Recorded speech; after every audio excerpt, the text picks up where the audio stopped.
Hello, and welcome back to the Phoenix Path podcast. This is the second episode of the third season, and today we are talking with Krishna Das. He was a Pujari with Neem Karoli Baba and is now known around the world for his Kirtan and his bhajans. So I don't think that he needs any more introduction than this. Please don't forget to like, subscribe, and share our YouTube channel and all of our videos. And I hope that you really enjoy and learn something from this podcast.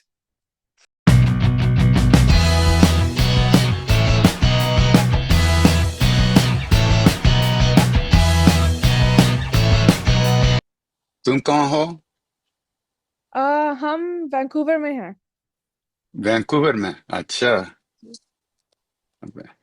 I'm actually from Manitoba. Manitoba. Yeah, Wow, I've never been there. it's a nice place. You should come. Must be. Yeah, I've heard. Yeah. I've heard. But we're on vacation right now. Uh-huh. I And see. so I reached out to someone who does Kirtan in Manitoba for the podcast. Uh-huh. Okay. And I saw later on that she goes to a lot of retreats with you. Uh-huh. And I've been listening to your Kirtan, and I watched your podcast with Ranveer a long time ago. Uh-huh. Okay. And so I thought, might as well see and try. Doesn't hurt to shoot my shot. And here we are, it worked out. Very good. Very good. I'm very, very happy that we got this chance and we're connecting and we're talking. Okay. Very good. So Um, and your good name is my name is Kushi. Kushi. Yes, Very nice. Can't wait. Very nice. Happiness is happiness. so much happiness. But yeah. So we'll start with where you got your name, Krishna Das. Ah, well, I lived in India I've been many times, but the first time I was there, I went in August 1970, and I stayed until March 1973, when one day my guru looked at me and said, "Go home." Anyway, so my guru is Neem Karoli Baba, and he gave me that name uh, after I was in India, maybe about a year and a half or so. Why did you visit Uh, India? was that why what? Why did you visit India? Oh, uh, how many days do we have to talk about this? I have time. You have time? Okay, no problem. Okay. Um, well, it was the world was very different in those days. And in the mid 60s to late 1960s, there was a big explosion of some kind of awareness that what was going on in the world wasn't good enough. There was no, people wanted to find something deeper, a deeper, it was like the 1950s was all black and white, there was no color. And when the mid 60s came along, people were looking for something deeper and more real, you could say. And essentially, that's what led me to India. I was just looking for less suffering, you know. I was not a happy camper, really. And I was just trying to find a way to, find some happiness in the world.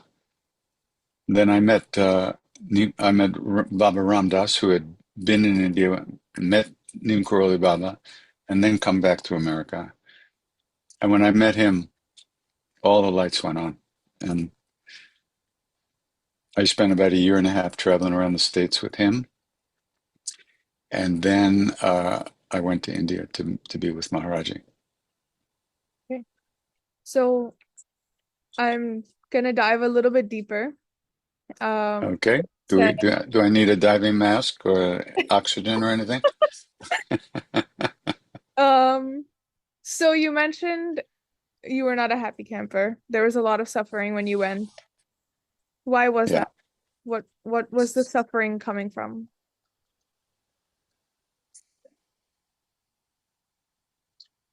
Well, superficially, or at least one level of the suffering was family life. I hadn't been, my family wasn't happy. Mhm. There was a lot of stress and things that me and my sister didn't know about, but my father and mother were very unhappy with each other and trying to work things out. But it was not a good atmosphere, and it was difficult. I mean, it wasn't a very difficult childhood. We had enough food and enough money to do the things we wanted, essentially, very middle class. But underneath all that, there was a real, like a black hole, that couldn't be filled by anything that I was aware of at that time, you know. And it was when I met Ram Dass, and then actually at that point is when I met Maharaji for the first time. I saw, whoa, whatever I'm looking for, it really exists, and it's in the world, and you can find it. And that was really the beginning of the rest of my life. So with Maharaji, a lot of people now they say, go to his ashram. That's where you find what you didn't even know you were looking for. How was your experience being with him fully, like present in person, because he's no more, and even now when people go to the ashram, they still say, the vibes are just completely different. So what was your experience like? Different in what way? Different Meaning, in a way, like different in the way that, you know, going to any other spiritual place and then going to Maharaji's ashram, there's they feel something good. You yeah, mean? Yeah, okay. more Yeah. fulfilling. Uh-huh. Um, what was the question? What was your experience like being with him in Ah, person? yeah. What was he like?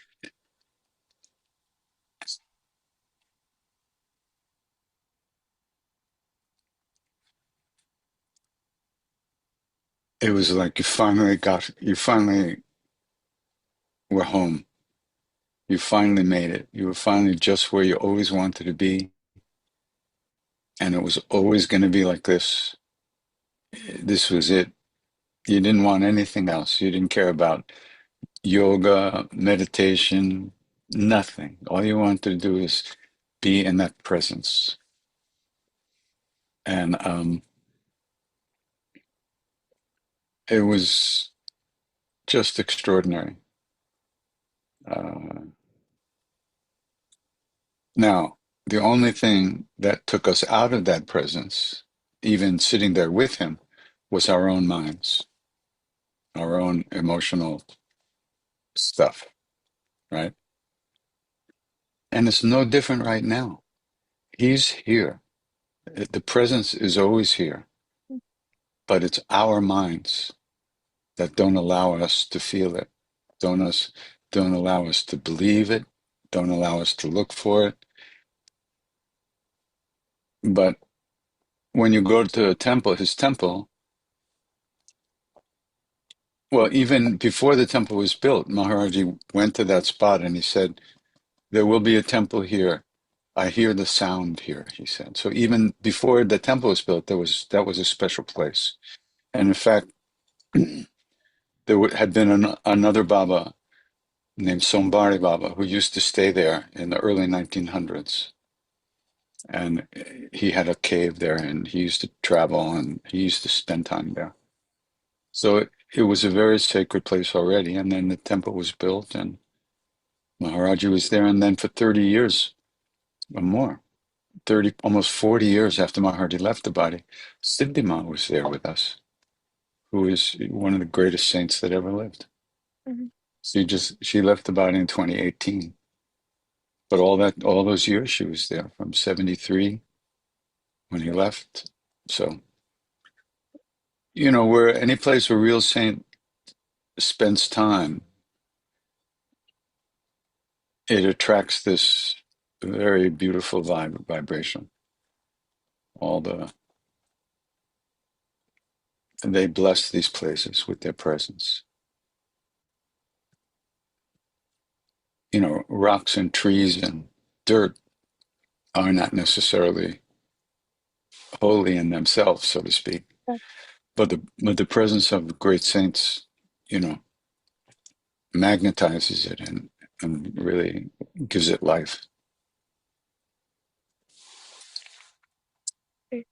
So yeah, so being with Maharaji and being at the temple with him, in those days it was just a small little place. Yeah. There was one bare light bulb hanging in the courtyard in the front. That was it. We had kerosene lamps, Yeah. and there was no. Now it's ridiculous. It's like a city now. Yeah, I'm hearing now as well. And I saw a lot of comments under Ranveer's podcast that you did. A lot of people were saying don't start going to the ashram just because of this podcast, because it's now because so many people are going in a way that it's to see, like to experience what the new vibrations are. It's becoming a Uh-huh. tourist spot. Yeah, it's becoming a tourist spot. But on the other hand, if you move your perspective back a little bit Hmm. and you begin to understand that these great beings are running the show, then you could imagine that Maharaji and Siddhima are bringing people there to get blessings, Yeah. and blessings are for everybody. Hmm.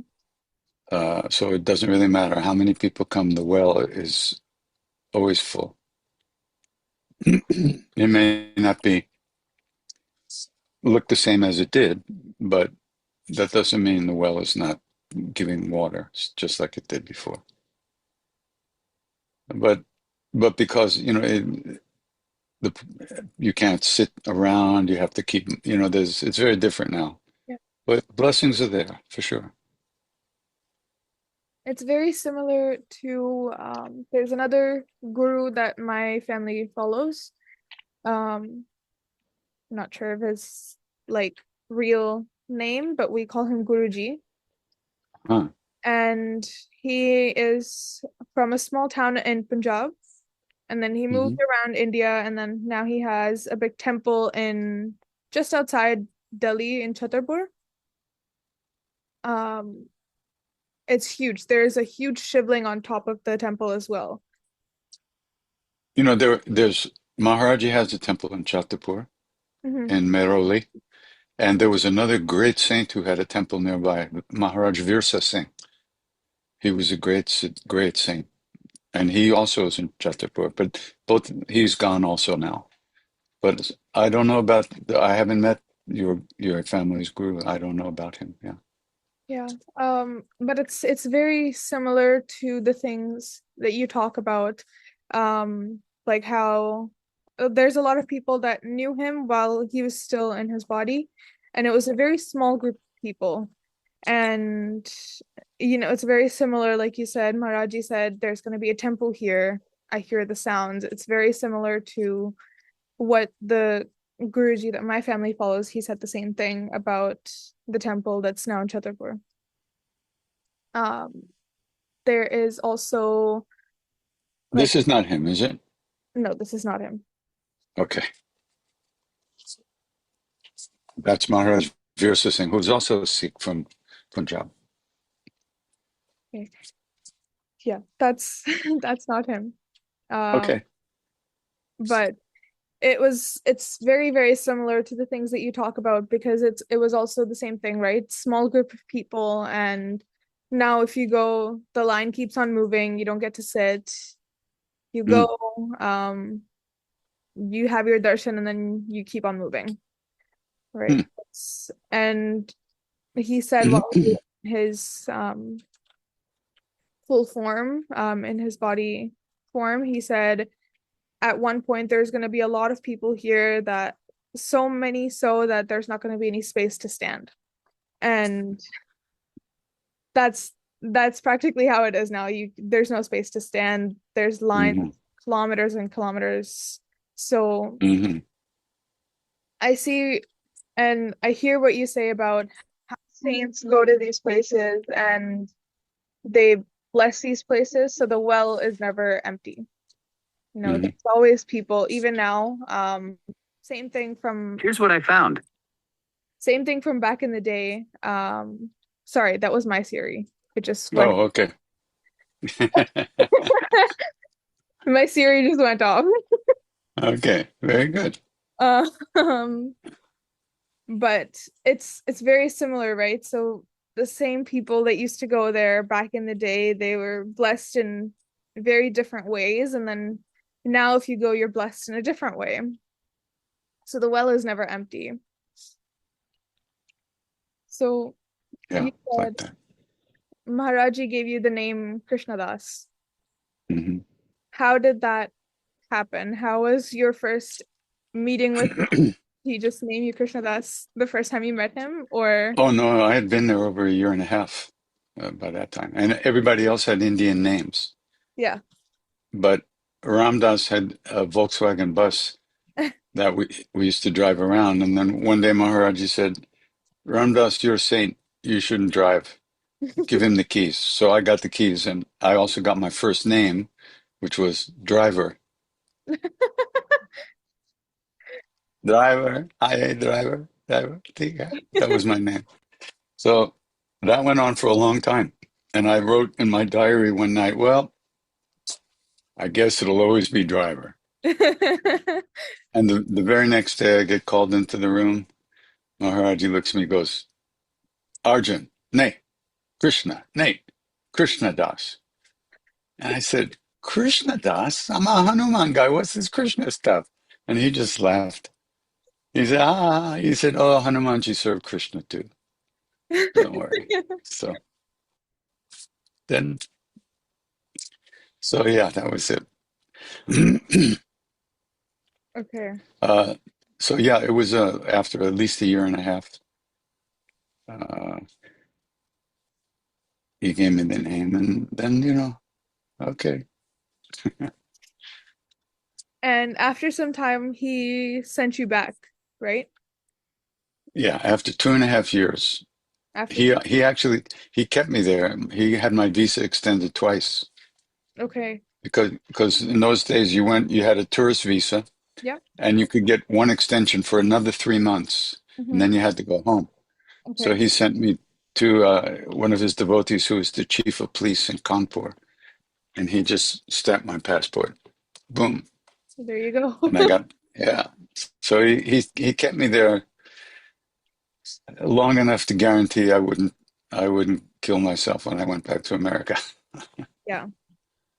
Yeah, But you did have a hard time when you went back to America. a very hard time. Yeah. So can we talk a bit about that? What was Sure, sure. the time? How was that? Get out of it. Well, the only time I ever felt loved, the only time I ever felt able to love completely was in his presence. And now that was gone. So now what? You know, where am I going to find that? You can't. It's not out there anymore. So it was brutal for me, really brutal, because I had become completely attached to his physical body, Yeah. which was strange because I had felt him when I met Ramdas. I felt Maharaji for the first time. Mhm. And anytime I looked, there he was for 2 years until I went to India. And then I got attached to his physical body. Hmm. And that's the only place I wanted to be. Um, so when I came back, it was very hard. I really I had no hope of ever being happy again. It was very difficult for a long time. I'm talking a long time, 12 years it was, 11 years, 11 years. And then after 11 years, I had been to India already, almost every year, so even after he left the body. But 11 years in 1984, I went back and I had a very deep experience in the temple, which was kind of like being reborn again. It was like, okay, boom, let the kid live. It was like that. What And was that the experience? from that point, I was able to really live again, happily. Not happily, but Live. happy enough. What was that experience? Oh, she wants to know what that experience is, huh?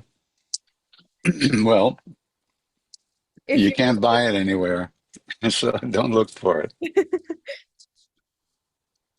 Um,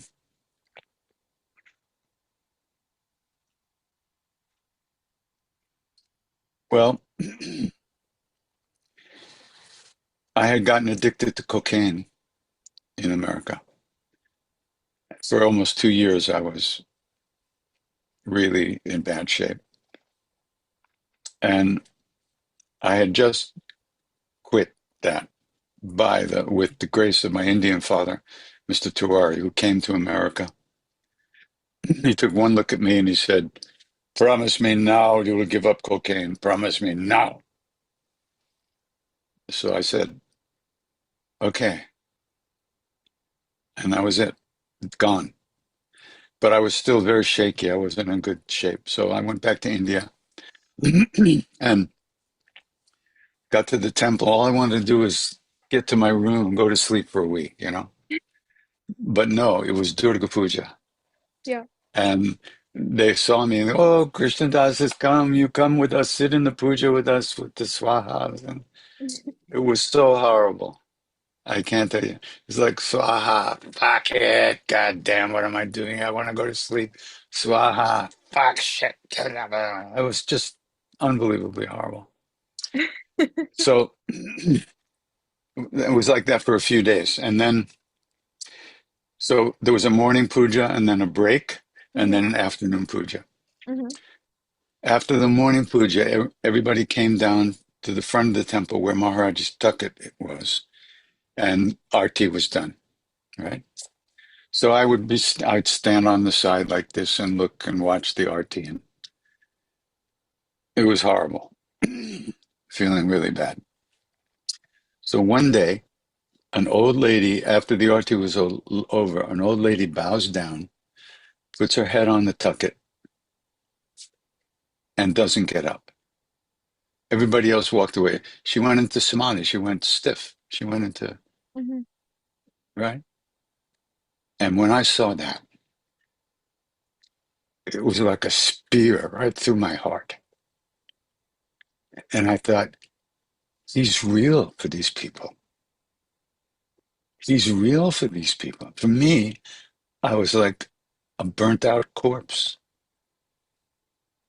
And it was like, it staggered me. And I just sat down at the edge of the Durga temple, which was right there.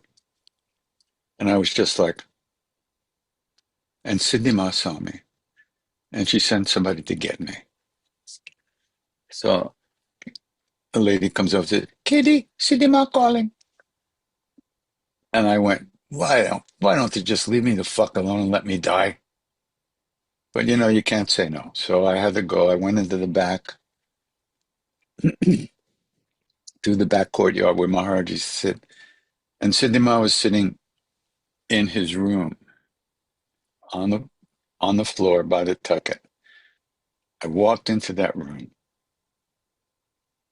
and I got hit with a thunderbolt right in the center of my chest. And I fell to the ground and I weeping uncontrollably. I couldn't stop crying. It was in that instant, in that second, I saw every single moment of my life from the moment I heard he died to that moment, like frames of a movie when there used to be movies instead of videos. Boop, boop, boop, boop, boop, boop, boop, like that, you know? I saw everything I did. I saw why I did it. It was amazing. In just one, and I saw that I had put up a wall around my heart and I would not let myself feel anything. And then I saw that Maharaji was in the wall, over the wall. The wall had nothing. They didn't care about the wall. The wall had nothing. And every brick of the wall had like a neon sign, Mhm. like greed, greed, shame, shame, fear, fear, anger, anger, like this. Every, and I saw I could take this wall down. All I had to do was look at it and not pretend it didn't exist. I had to look at the stuff and it would go away. And like I said, Maharaji was over the wall that he'd never left me for a second. And I kept trying to stop crying, but I couldn't. And Siddhima was just sitting there. And then somebody comes to the window and says, Krishna Das, we're waiting for puja.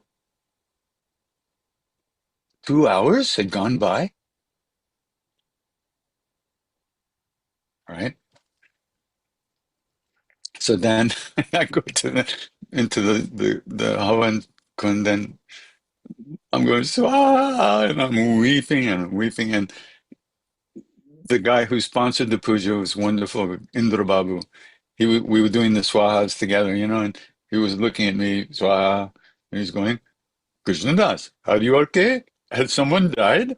You know, and Indians aren't big huggers, but he kind of put his arm out and petted me Oh, on the back, like he did as much as he could do.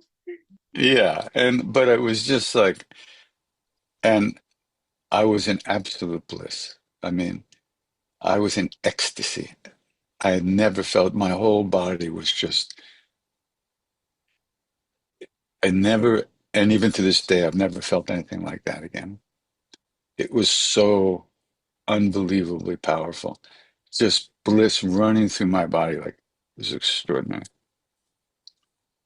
So, just to continue for a minute. So, I was just floating around, you know, floating around the temple. I was like, ah. And I noticed that if the level of bliss came down a little bit, right? All I had to do was like,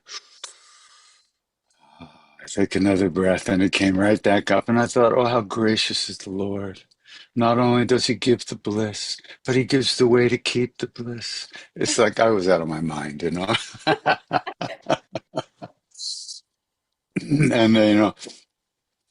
one of his great women devotees, Mrs. Soni, Mhm.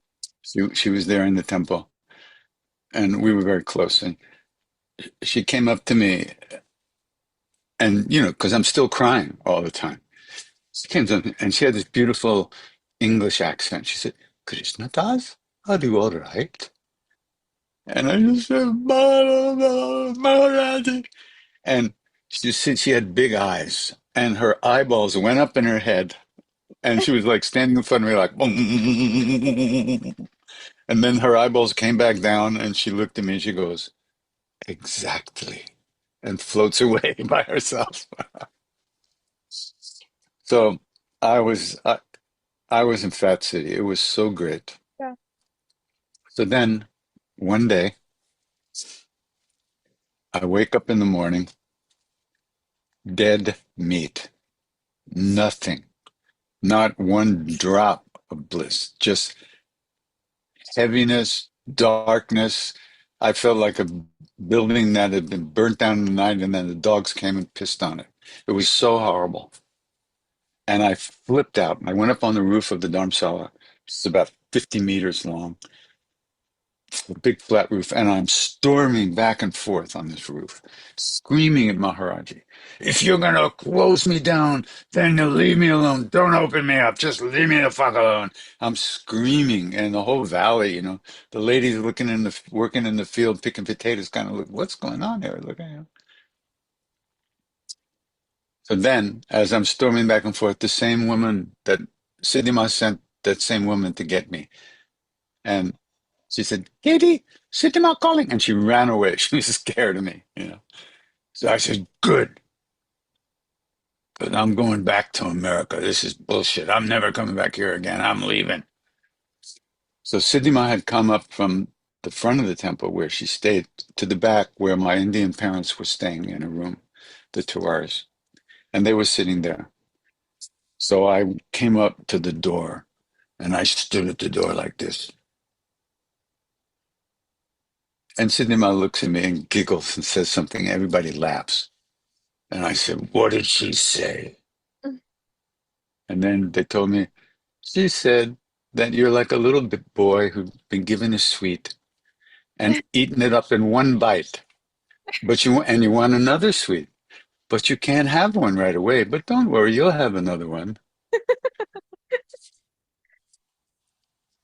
I went, oh, oh okay. I'm gonna go lay down, okay? Yeah. And I lay down in my room. I slept for 24 hours. And then I was back to the same jerk I was before it happened in the first place. But that was being reborn. Yeah. That was that was like, okay, let the kid live. It was like the beginning. It was like they brought me back to life. So So from that and to now you do tours around the world, you do Kirtan, and it helps so many people. I know it helped me. I'm not sure if you saw the initial email I sent to Nina, no, but I don't. Maybe I did. Yeah, I think I did. Yeah. I wrote that email because I met somebody that does Kirtan in Winnipeg. And like I was saying, I met her and then she said, I know Nina really well, so just mention your part of our northern song, and then just doesn't hurt to try. So I know the email I wrote, it's not a professional email at all.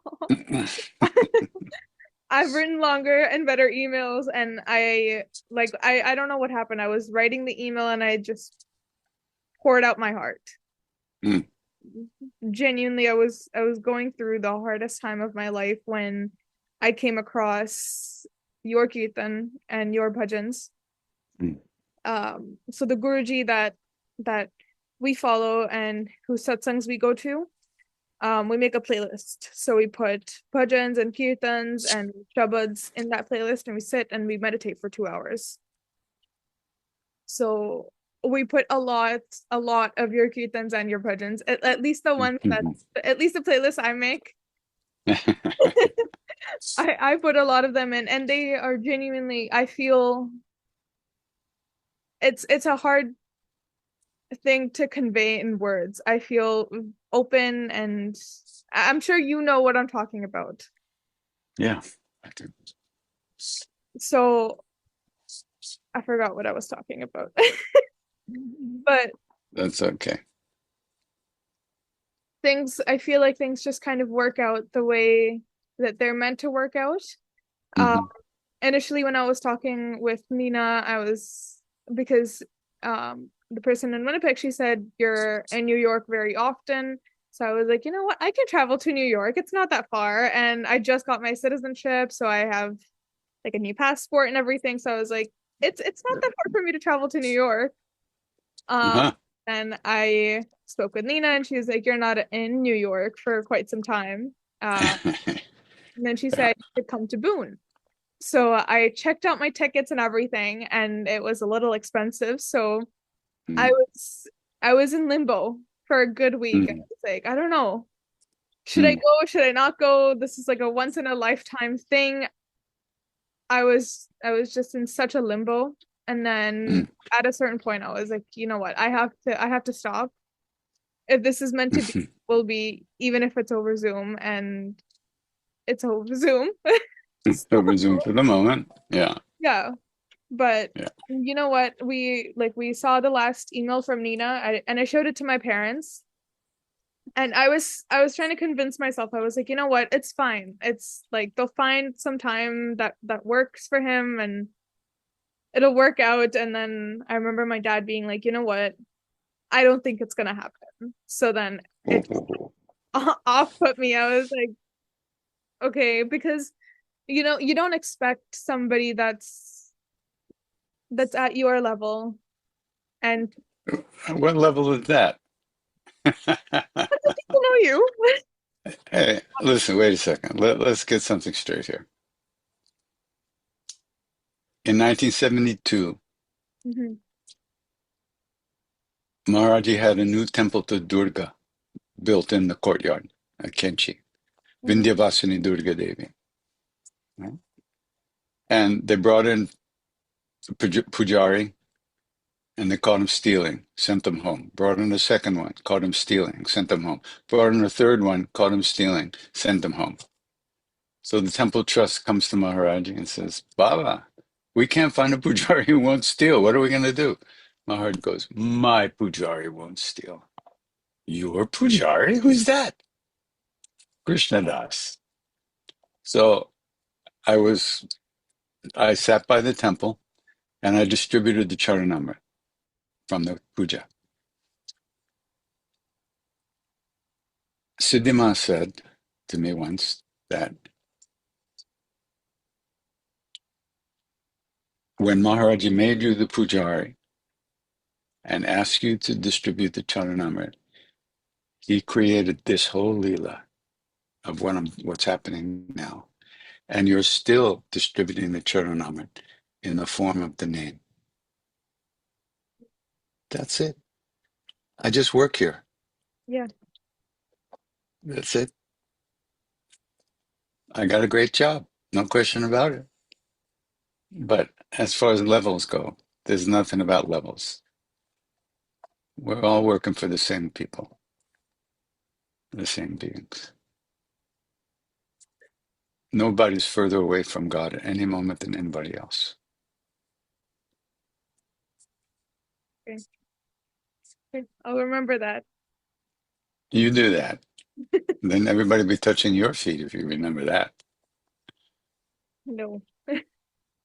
There's definitely things, and I feel like it's something that's becoming more and more common now, that, like you said, it's not so black and white anymore. People are looking for something deeper. I feel like that's coming back again. At least with my generation, a lot of people I know that are young and mid 20s, late 30s, up until like maybe their late 30s even. Are Really old.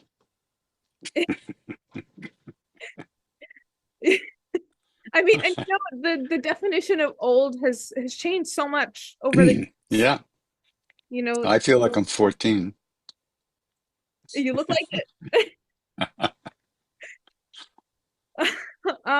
But old was, back in the day, old was like you hit 40 and you're old. And Yeah, now people are like, pursuing degrees and making families and starting new jobs and new careers and exploring their inner selves at 40. So there's yeah, age is not even a definition anymore. But hmm a younger generation, I would say, yeah. is looking more towards spiritual fulfillment than before, from what I can see. hmm And at least in my group, with the people that I see, it's the younger generation that's more trying to explore spirituality and themselves, and forcing their parents to do that as well. Huh. it's Okay. it's flipped. Uh-huh. At least Yeah, yeah. group that I see, it's flipped. Before, it was, when I was younger, it was my parents, we have to go to the temple, we have to, give jal and milk to the shivling, and these days we pray to Hanuman, these days we pray to Shanidev, and all these different things, but it plants a seed, Hmm. and that's all you have to do at a certain point. You just have to plant a seed in the next generation and then the generation after that, and that's just how things get continued. Hmm. But back to the topic, do you feel like do you feel like it's more do you see more people going towards spirituality now than you did before when you were exploring things, or is it about the same? I really don't know. I truly can't tell. But I think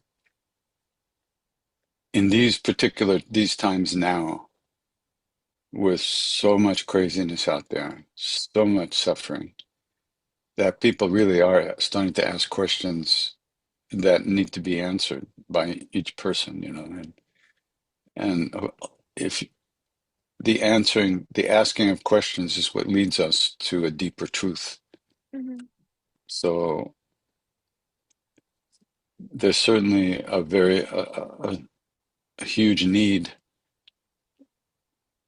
to learn how to quiet the mind and find some peace in our hearts as we go through whatever we have to go through. But there's no escaping those things, but we have to learn how to deal with them in a good way. Yeah.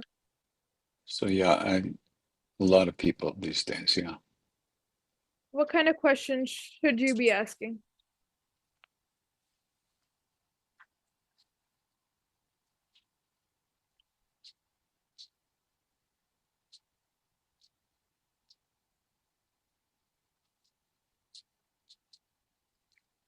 It depends on the person, the way different people see their lives differently, but everybody wants to be happy. And even people who don't want to be happy are happy not being happy. Yeah. So the question is, why are we suffering? Where does the suffering come from? Hmm. And how do we find real love that doesn't disappear every time we turn around? Those are the things that will lead us to a deeper presence within ourselves. Because there's no God out there, you know, because there is no out there at all. Yeah. There's only our version of what's out there that we live in. And our version, it's like in the Hanuman Chalisa, when it talks about taking the dust from the lotus feet of the Guru to clean the mirror of the heart. Yeah. When we look out, we're looking in a mirror. And because the mirror is covered with dust, we only see the dust. I see my version of you, you see your version of me.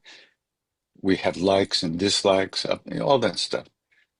As we do more work on ourselves, as we try to find a deeper presence, we clean the mirror of the heart so that when we look in the mirror, eventually we'll see our true self, which is God, which is love, which is truth. But it's only the dust on the mirror of our own hearts that prevent us from experiencing that. So we ask, what is that dust? And it's all our stuff, you know? And, he used to say, love everyone, feed everyone, remember God. But that takes incredible inner strength to even think about doing that. But still, and the other guy, what's his name? Jesus something. He said, do unto others as you would have them do unto you. That's all we need. Hmm. But how can we do that? It takes tremendous inner strength and inner wisdom and inner devotion to really accomplish that. And that's what we have to do. We have to find a way. to transform our world, the world we live in, you and me, and each one of us. And if each one of us transforms our world, the whole world will change. But it's the minds, our minds, that's out there, that minds of all these beings that are creating this situation. So until and unless all those minds are freed of suffering, you know, there will be suffering. I think that this is a good place for us to end off. As you wish. I think I want to thank you for coming and having this conversation with me. I learned a lot about your life, about Maharaji, about the questions I should be asking. So thank you so much. Don't say should. It puts us too much pressure. The questions you could ask. The questions I could be asking. Yeah. Um, I want to ask, can we end off with a bhajan? One of my favorites is Kashi Vishwanath Gange. Uh, I have no instruments right here. You know, that's the problem. I don't have anything to play right here. But I just need your voice. my voice, okay.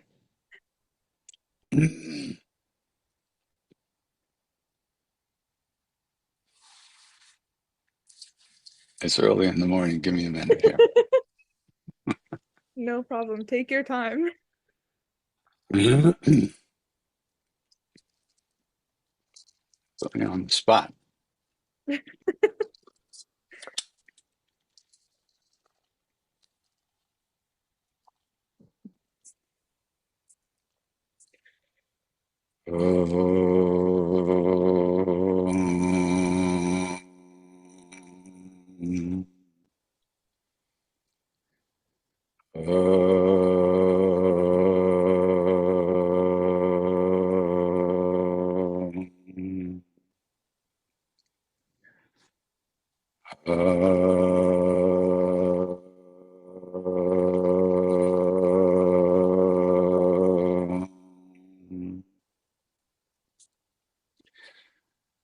Har Har Mahadev Shambho Kashi Vishwanath Gange Har Har Mahadev Shambho Kashi Vishwanath Gange Har Har Mahadev Shambho Har Har Mahadev Shambho Har Har Mahadev Shambho Kashi Vishwanath Gange. बस हो गया. Har Har Mahadev. Thank you so much. Thank you. Nice to meet you and take good care. It's nice to meet you as well. Be well.